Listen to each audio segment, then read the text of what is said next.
Hello learners, this is Shrabanti Kundu Saha, Assistant Professor, Department of English at Pandit Sundar Lal Sharma, Open University, Chhattisgarh, Bilaspur. I welcome you all to another virtual lecture. Today in this video we are going to read another poem by John Keats, Ode on a Grecian Urn. It is a kind of a continuation to the last video because some of the questions raised in the previous poem will also continue here, and meantime some new questions also emerge. In the previous video we discussed that Keats have had a very sad and dramatic life. He had the ups and downs in his life. He was an accomplished writer but tragically dies very young. Still, he gifted us the 5 beautiful odes which are the gems in the entire history of English literature. Thus, we cannot miss this poem. Keats wrote this poem when he was diagnosed with deadly disease, tuberculosis, and we knew that how the news affected him and constantly bothered him about mortality, death, and how to achieve immortality to go beyond death. But in this poem especially, the image of Keats doesn't mirror him as an escapist withdrawn from reality as we had seen in the Ode to a Nightingale. Here we will witness how he is trying to find the answer some of his questions. So before getting into the poem, I would like to request you all to open the text of the poem, Ode on a Grecian Urn. Now moving towards the poem, firstly by looking at the title of the poem we easily identify it an ode, and we in the previous video on Keats' Ode to a Nightingale had already discussed what an ode is. Ode is an impassioned address where the speaker tries to elevate the matter of the poem. In general, romantic poets take nature as their object, but here Keats takes the Grecian urn, an inanimate object, as the subject of his poem. Now the question comes, what is Grecian urn? Grecian, an adjective here, urn is the object. Urn is a special kind of vessel which is used to collect and store the ashes of dead person. The urn, the collected ashes, are somewhat acted as recollection and restoring the memories of the beloved ones. Now coming to the word Grecian. Grecian means anything related to Greece, the country. Now comes the question, why an English poet is writing anything related to Greece? The fact is that back the days there was a tendency in the European countries to preserve the beautiful objects around the world and preserve them in the museum and many other places for display. It happened with many Greek artifacts too.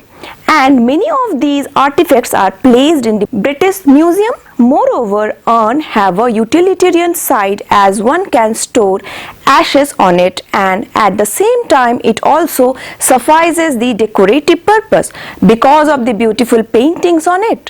One of these urn attracted Keats' attention. Keats doesn't describe a specific urn in his ode, but he knew Greek art from engravings and experienced it at first hand on visit to the British Museum, which had already taken possession of the Ellen marbles. His friend the artist Benjamin Robert Hayden had taken him to see the marbles in March 1817.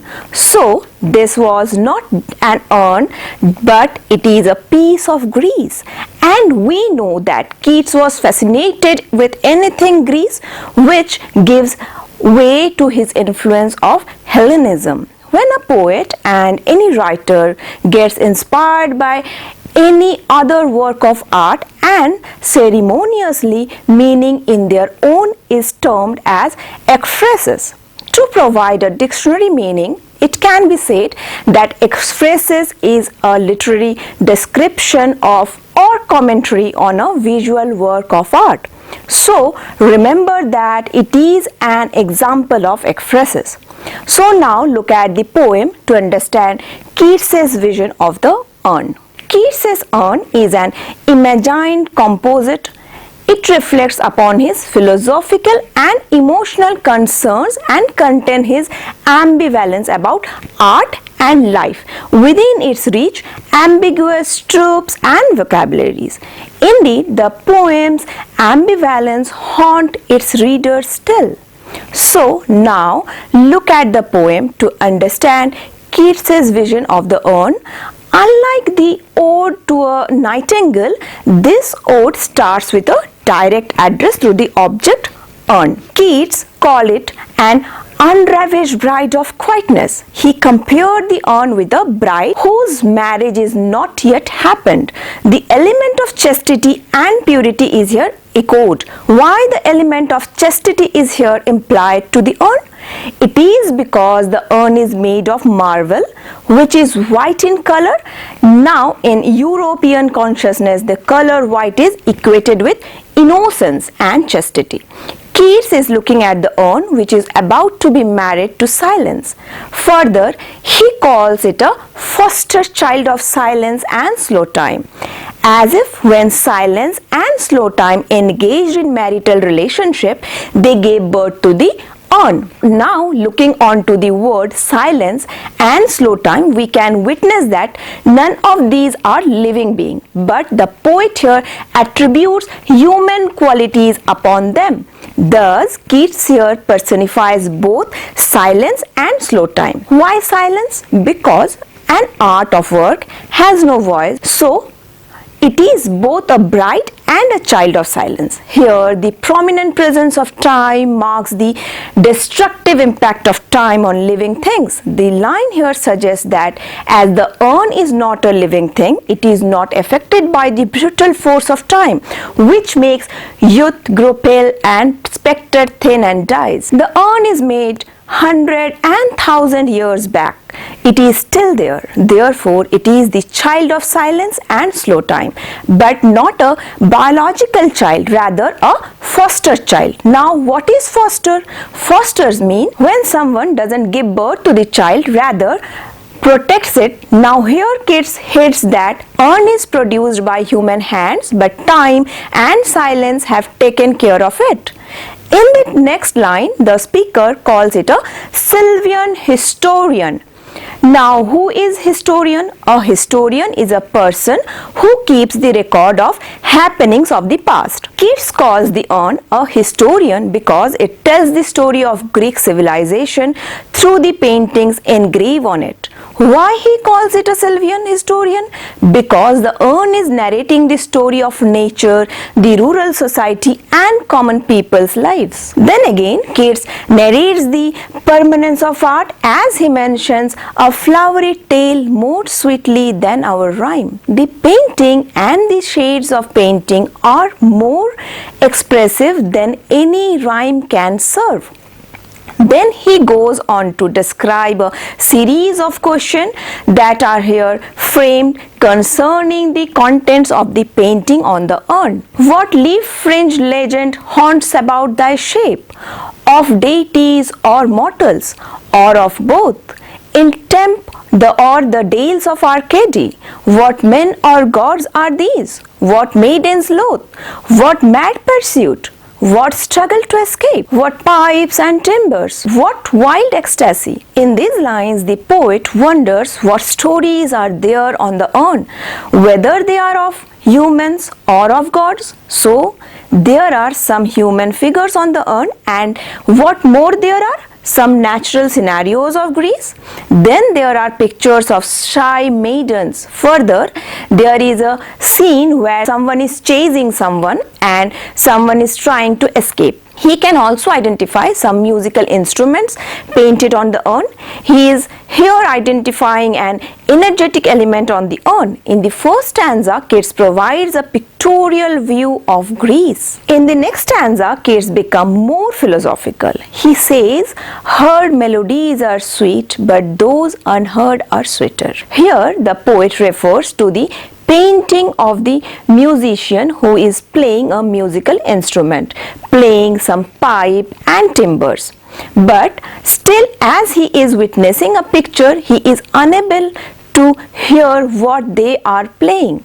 Still, he can imagine what they are playing, and as we know about romantic poets that they believe that anything reaches through imagination carries sublimity. It represents the ideal. Therefore, the music heard through imagination is sweeter. The poet urges the musician to play the music not serving the auditory sense but to bestow the tribute to silence. And why it is more endured? Because it is not bounded by the material world. The imagination is capable of conjuring up sights, sounds and emotions far beyond one's physical human capabilities. In the next moment, the poet shifts to another scene. It is the same urn, but maybe of the another side. There he sees fair youth, evergreen trees and bold lover. It would seem, therefore, that Keats is suggesting that the world of the imagination, which is the world of art, is preferable to the world of actuality. In the ideal world of art, their life need not conform to the limitation of flesh and blood. Everything is as it should be.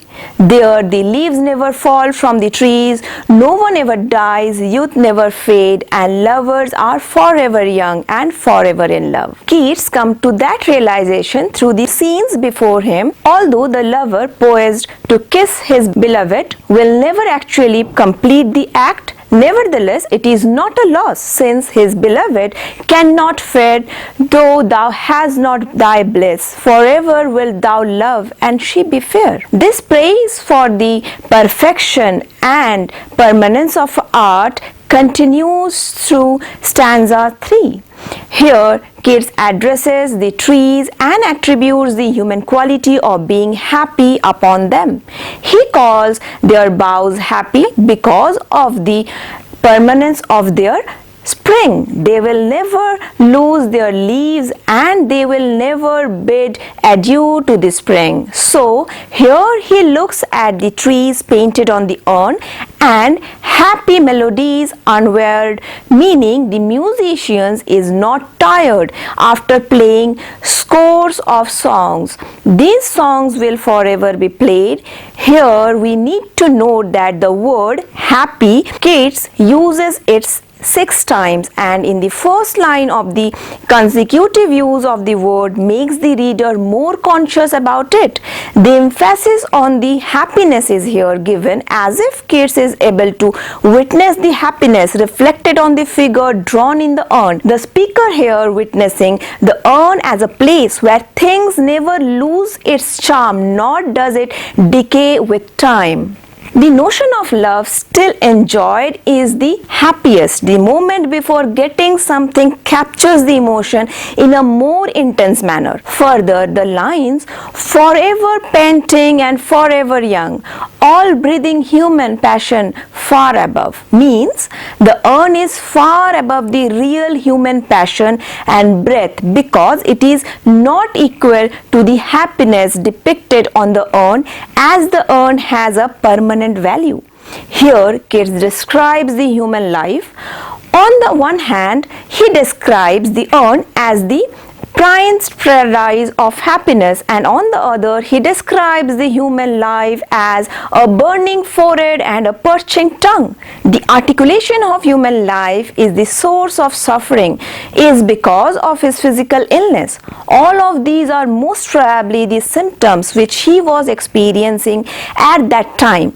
All these are the truth of human life which we will witness. Then in the third scene, Keats shifts to another picture. In the stanza 4, he asks, who are these people who are coming to the sacrifice?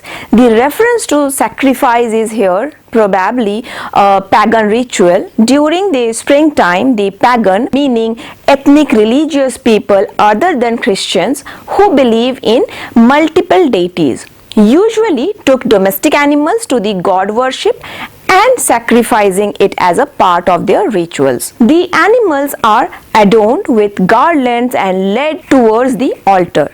Various rhymes and prayers are also part of the ceremony.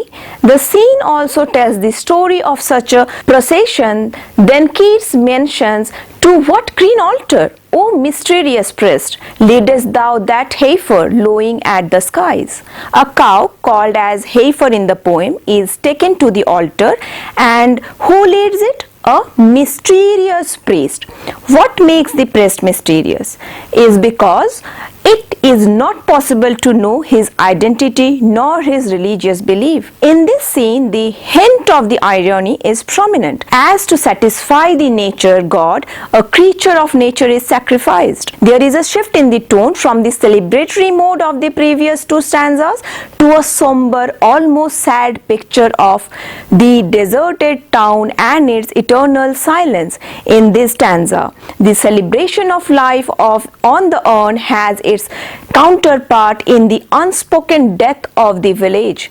Here Keats is unaware of the people and their home. He can only guess. Here the imaginative power of Keats is here reflected. The artist of the urn doesn't paint a village, rather he only painted the procession. Keats, with his wings of poesy, flies to the town and witnesses the sad sight of the abandoned town. Again, Keats brings life and death together. But in this case, both are made immortal through art.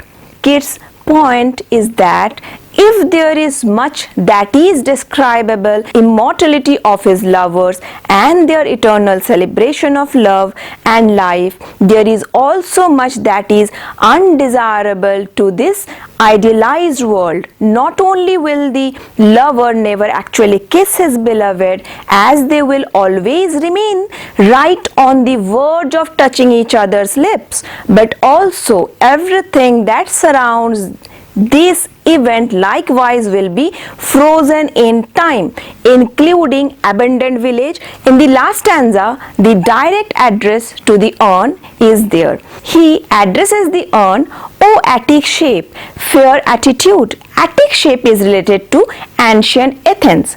Keats also mentions that the urn is beautifully decorated and also trodden weeds are there, which symbolizes life. The poet is talking to the urn again, invoking it with the pronoun thou. The quiet urn, which doesn't speak, in return challenges our thoughts.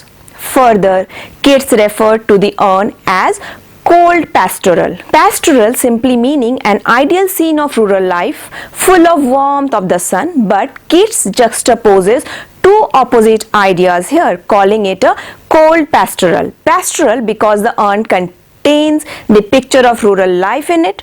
Cold because on the one hand it is made of marble and on the other the urn has the painting of life, but it doesn't have the warmth of life in it.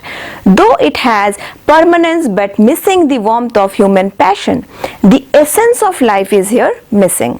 In the end, the poet sees the urn as a friend to humanity. But what friendship resides less in the particular truth that the urn has to teach humankind and more in the fact that the message delivered is truth, and truth, whether joyful or painful, is beautiful. The question of whether the permanence of art is good or bad, whether stasis is preferable to challenge, all set aside in the end in favor of a statement about the lasting importance of truth, all truth, and the capability of art to convey that truth from one generation to next. Whether or not one agree with Keats's final remark is unimportant. What is important is that his poem discloses a truth molded in the great and enduring gift of art. Thus we find the starting of the poem and the end of it has a dichotomy concerning the urn. At the very beginning, Keats means the urn as the bride of quietness, but at the end the urn is attributed of speaking, and it provides the philosophical statement regarding art. Thus, the poem is about the paradox of art. What is art? We are led to ask. Is it silence and permanence, or is it capable of expressing the human life? These questions remain.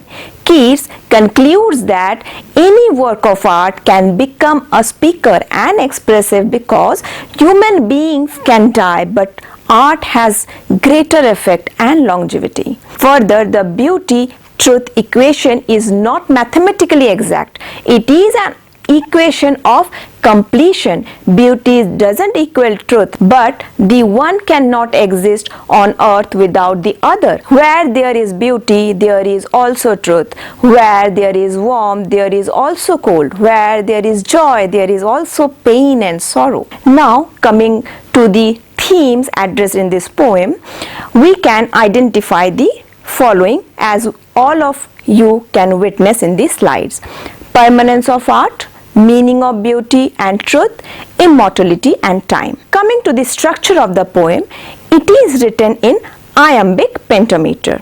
The use of literary devices in this poem attracts critical attention. The literary devices used in this ode are apostrophe, metaphor, paradox, alliteration, rhetorical question. So that's all for today. In this video, we have completed Keats' Ode on a Grecian Urn, and soon we will meet again with another video. Till then, stay happy. Thank you for watching.